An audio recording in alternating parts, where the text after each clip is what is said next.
கிறிஸ்துவுக்குள் அன்பான தேவனுடைய பிள்ளைகளே, ஆண்டவராகிய இயேசுவின் நாமத்திலே உங்களை அன்போடு வாழ்த்தி வரவேற்கிறேன்.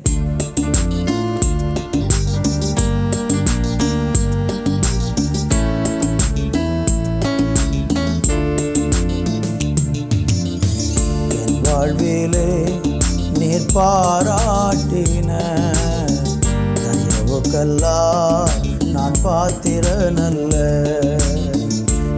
இதுவரையில் நீ தாங்கியதற்கு எவ்வளவும் நான் தகுதியுமல்ல.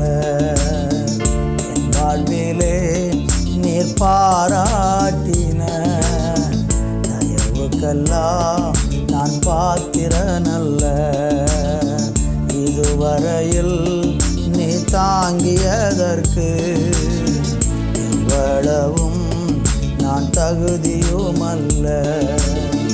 மாறாமலே உடனிருந்தே விலகாமலே நடத்தி வந்தே. மாறாமலே உடனிருந்தே விலகாமலே நடத்தி வந்தே. ஆச்சரியமானவரே, என் வாழ்வின் அதிசயமானவரே. ஆச்சரியமானவரே, அதிசயமானவரே. ஆச்சரியமானவரே,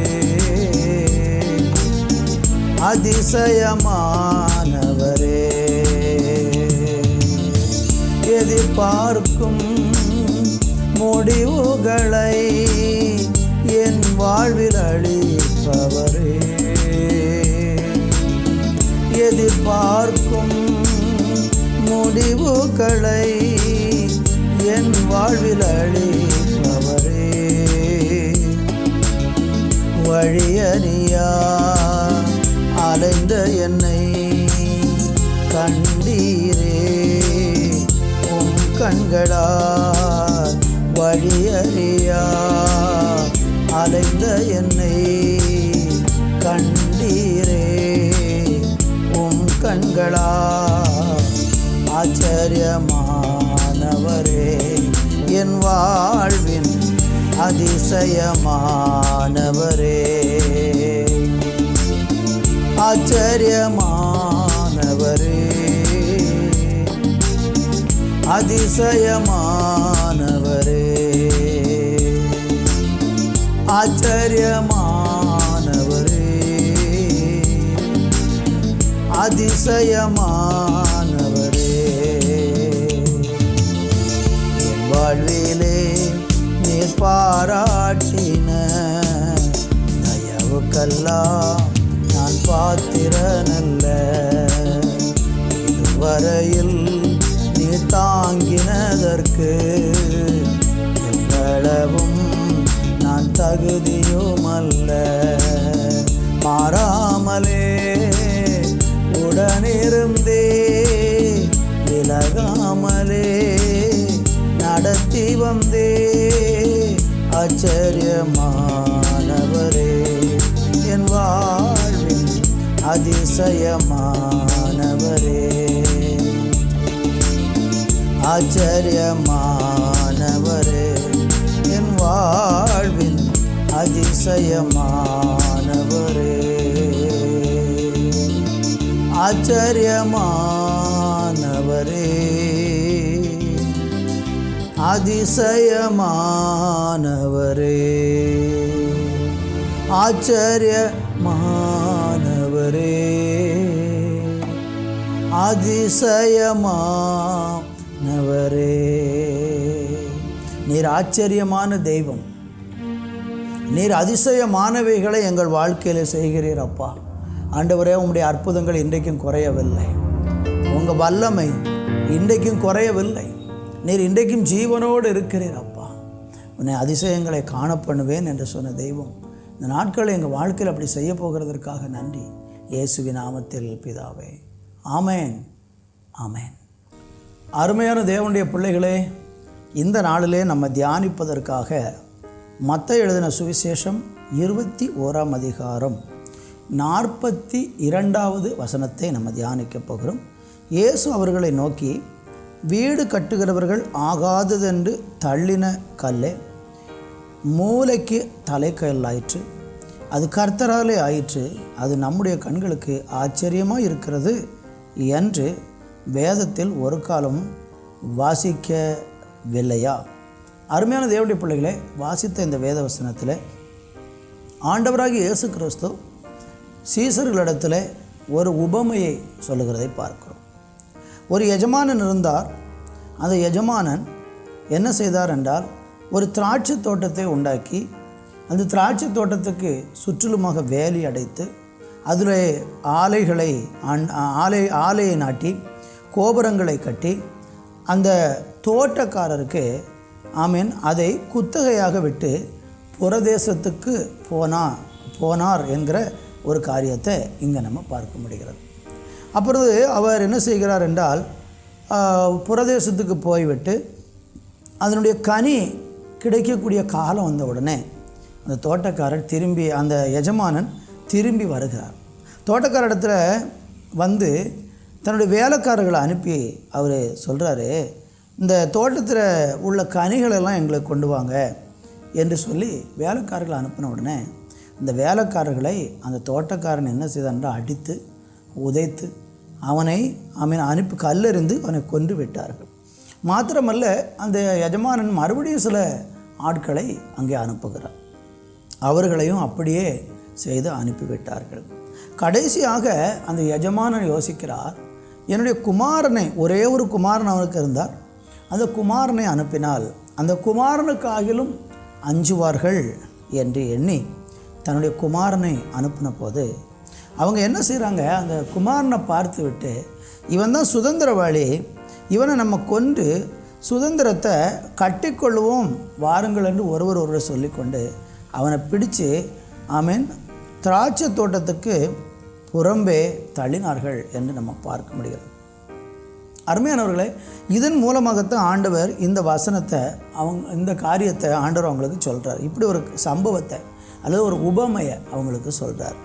அப்போது அந்த தோட்டம் யார் கையில் எஜமானம் கொடுப்பார் அப்படின்னு சீசர்கள்ட்ட கேட்கும்போது அவங்க சொல்கிறாங்க, அந்த கொடியவர்களை கொடுமையாய் அழித்து ஏற்ற காலத்தில் தனக்கு கனி கொடுக்கத்தக்க வேறொரு தோட்டக்காரிடத்தில் அந்த திராட்சை தோட்டத்தை குத்தகைக்கு கொடுப்பான் என்று சீசர்கள் பதில் சொன்னார்கள். அப்பொழுதும் ஆண்டவரை இயேசு தன்னை பற்றி அங்கே சொல்கிறாரு, வீடு கட்டுகிறவர்கள் ஆகாதது என்று தள்ளின கல்லே தலைக்கு மூலைக்கல் ஆயிற்று, அது கர்த்தராலே ஆயிற்று, நம்முடைய கண்களுக்கு ஆச்சரியமாக இருக்கிறது என்று அங்கே இயேசு சொல்லுகிறதை பார்க்கிறோம். எனக்கு கேட்கிற அருமையானவர்களே, யோவான் 1ஆம் அதிகாரம் 11வது வசனத்தில் படித்தீங்கன்னா பைபிள் சொல்லுகிறது, அவர் தமக்கு சொந்தமானதிலே வந்தார், அவருக்கு சொந்தமானவர்களோ அவரை ஏற்றுக்கொள்ளவில்லை.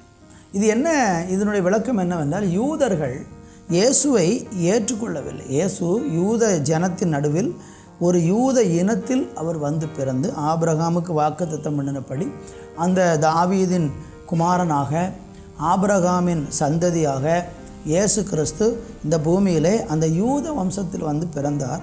ஆனால் யூதர்கள் இயேசுவை என்ன செய்யலைன்னா ஏற்றுக்கொள்ளவே இல்லை. அவரை துன்புறுத்தி அடித்து அவரை கொலை செய்து அவரை சிலுவையில் அறைந்து போட்டார்கள் என்று நம்ம வேதத்தில் படிக்கிறோம் அல்லவா? அப்படி இயேசு கிறிஸ்துவை அவங்க புறக்கணித்ததன் நிமித்தமாக இந்த உலகத்தில் உள்ள எல்லா மனிதர்களுக்கும் இயேசு கிறிஸ்துவனுடைய அன்பு கடந்து வந்தது என்று நம்ம பார்க்கிறோம். இங்கே நம்ம பார்த்த ஒரு விஷயம் நமக்கு நன்றாக புரியும். புறக்கணிப்பு என்கிற ஒரு விஷயத்தை நம்ம பார்க்கிறோம். இப்போ இயேசுவை அவர்களெல்லாம் புறக்கணித்ததுனால இயேசுக்கு ஏதாகிலும் இழப்பு வந்துச்சா? ஒன்றுமே வரவில்லை. இன்றைக்கு இருந்த யூதர்கள் இயேசுவை புறக்கணித்தது நிமித்தம் இயேசுவுக்கு எந்த மகிமையும் குறையலை, வல்லமையும் குறையலை, அவருடைய பெயரும் களங்கப்படலை. பிதாவாகிய தேவன் என்ன செய்தார் என்றால், யூதர்கள் அவரை புறக்கணித்த போதிலும் கூட இயேசு கிறிஸ்துவுடைய தலையை பிதாவாகிய தேவன் உயர்த்தினார். அதுதான் அங்கே சொல்லப்பட்டிருக்கு. என்ன சொல்லப்பட்டிருக்கிறது?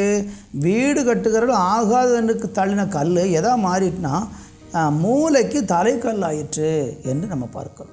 இதுபோல தான் நம்முடைய வாழ்க்கையிலையும் இயேசு கிறிஸ்துவை நீங்கள் ஏற்றுக்கொண்டது நிமித்தமாகவோ அல்லது நீங்கள் நீதியாக செயல்படுகிறது நிமித்தமாகவோ, நீங்கள் கர்த்தருடைய பிள்ளையாக மாறுகிறது நிமித்தமாகவோ உங்களை யாராகிலும் புறக்கணித்து வேண்டாம் என்று உதறி ஒதுக்கி வைக்கிறாங்கன்னா நீங்கள் கவலைப்பட வேண்டியதே இல்லை. நீங்கள் என்ன செய்ய வேண்டும்? நீங்கள் ஆண்டவரை மகிமைப்படுத்தி தேவனை சேவித்து கொண்டே இருங்கள். ஒரு நாள் வரும், ஆகாதது என்று தள்ளின கல்லாகிய நீங்கள், ஆமேன், ஆண்டவருடைய கண்களில், உங்களுடைய மனிதருடைய கண்களில் ஆச்சரியம் உண்டாகும் விதத்தில் கர்த்தராலே உங்களுக்கு ஒரு உயர்வு வந்து உங்களை தள்ளினவர்களெல்லாம் உங்களிடத்திற்கு வருவார்கள். நல்ல கவனிங்க, இயேசுவை புறக்கணித்த அந்த யூதர்கள், ஆமேன் ஸ்தோத்திரம், இயேசுவை நோக்கி பார்க்காமல் ரட்சிப்பு இல்லைங்கிற சத்தியத்தை அவங்க கண்டிப்பாக உணருவாங்க. ஆமாம், இன்றைக்கு அவங்க நிறைய பேர் உணர்ந்து கொண்டு வருகிறாங்க. ஆனால் கோடிக்கணக்கான மக்கள் இந்த வேண்டாம் என்று தள்ளின இயேசுவை ஏற்றுக்கொண்டு இன்றைக்கு தேவ ஜனமாக மாறி ரட்சிக்கப்பட்டு பரலோகத்துக்கு பாக்கியவான்களாக மாறிக்கொண்டிருக்கிறாங்க. என்னை கேட்கிற அருமையானவர்களே, நீங்களும் இந்த இயேசு கிறிஸ்துவை உங்கள் வாழ்க்கையில் ஏற்றுக்கொண்டு பாருங்கள். அவரை ஏற்றுக்கொண்டால் உங்களை ஆகாதது என்று தள்ளுகிற மனிதர்கள் நடுவில் கர்த்தர் உங்களுடைய தலையை, ஆமென், நிமிர பண்ணுவார். நீங்கள் அதுக்காக போராட வேண்டியதில்லை, நீங்கள் அதுக்காக பிரச்சனை பண்ண வேண்டியதில்லை. உங்களை தள்ளுனவர்கள் தள்ளட்டும், ஆனால் நீங்கள் சோர்ந்து போக வேண்டாம். விசுவாசத்தோடு கூட, தேவனிடத்தில் நம்பிக்கையோடு கூட நீங்கள் அவரை பின்பற்ற தீர்மானம் எடுத்து பாருங்கள். நிச்சயமாக நான் சொல்கிறேன், உங்கள் குடும்பம் செழித்திருக்கும். அநேகர் உங்களை கண்டு ஆச்சரியப்படுவாங்க. நிறைய பேர் உங்களை தேடி வருவாங்க. நிறைய பேர் உங்களை கண்டு, ஐயோ இவ்வளோ பெரிய ஒரு மேன்மை அவருக்கு கிடைத்ததே என்று சொல்லி, ஆமேன், அவர்கள் பொறாமை கொள்ளுகிற விதத்தில் கர்த்தர் உங்கள் தலையை உயர்த்துவார். நல்ல தகப்பனே, யாரெல்லாம் இன்றைக்கு சமுதாயத்தில் தலைகுனிந்து நிற்கிறாங்களோ அவங்க தலையை என் ஆண்டவர் நிமிர்த்துவீராக. ஆகாதது என்று தள்ளின கற்களெல்லாம் மூளைக்கு தலைக்கற்களாக மாறட்டும் என்று சொல்லி இயேசுவின் நாமத்தில் ஜெபிக்கிறேன். ஆண்டவரே, புறக்கணிப்பு நிமித்தமாக மனம் உடைஞ்சு போயிருக்கிற பிள்ளைகள், ஆண்டவரே, உம்முடைய பிரசன்னத்தினால ஆண்டவரே ஆறுதல் பட, தேர்தலடைய உதவி செய்யும். இயேசுவின் நாமத்தில் பிதாவே, ஆமேன், ஆமேன்.